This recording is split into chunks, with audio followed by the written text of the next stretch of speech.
You guys remember Lad. I've given you Lad's stories over the year. Lad's father, Joel, used to be part of the show. We call him the Godfather. I like to give you updates.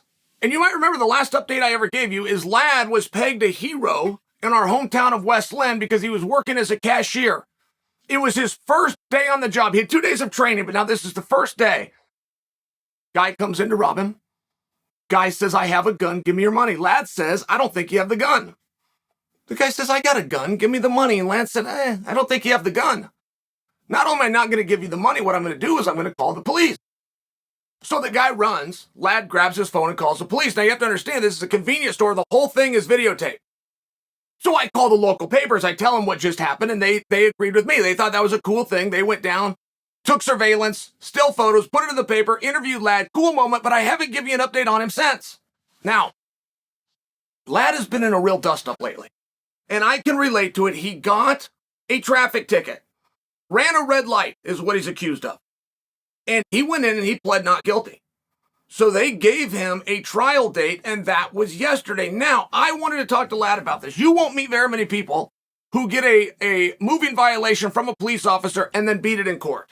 The judge will always side with the officer, unless you're really good and you can find a technicality. Now, there happened to be a book that was written on this, and then there's been internet videos and things like this that I am apprised of.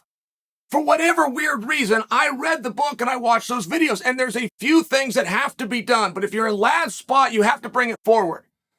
Like if you're in Lad's spot in front of a judge and you're taking on a police officer, even if you're in the right, if you don't say it out loud, the judge can ignore it, side with the police officer. Give you a great example. Out in the country, on long country roads, people get out there and they'll start speeding. There's no place for a cop to set up.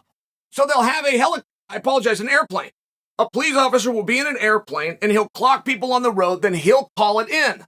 The officer in the patrol car will pull that person over and ticket them based on the speed that was given them by the person in the airplane. Now that's very relevant because if you ever get to court on one of these things, the person in the airplane must show up. If only the cop in the patrol car shows up, now it's hearsay. This cop was told something. Unless the person in the plane shows up, you get off. Now, every judge knows that. But if you go in and you don't say those actual words in that case, it could have happened in the case before you and after you. If you don't say the words, it doesn't count.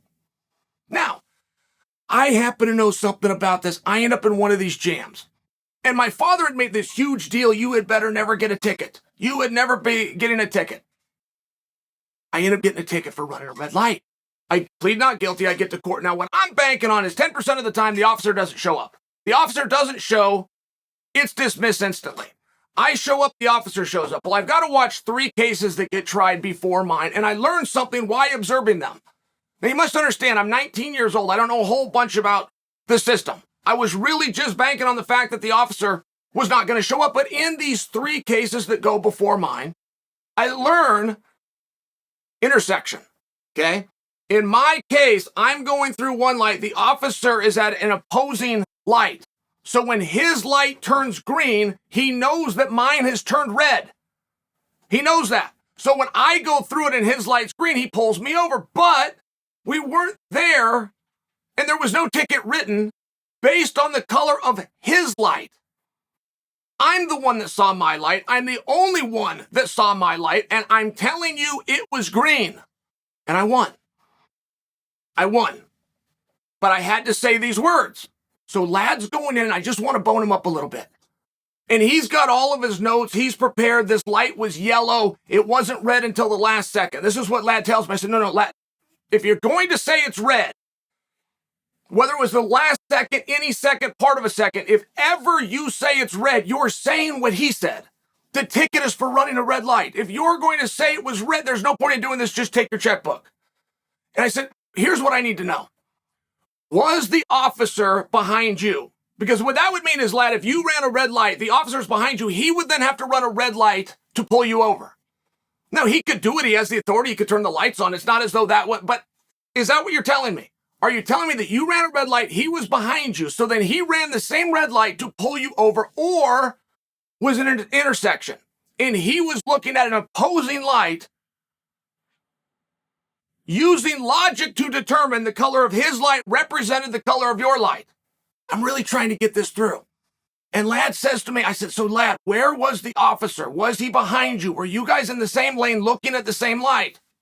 And I also got to go to Joel on this.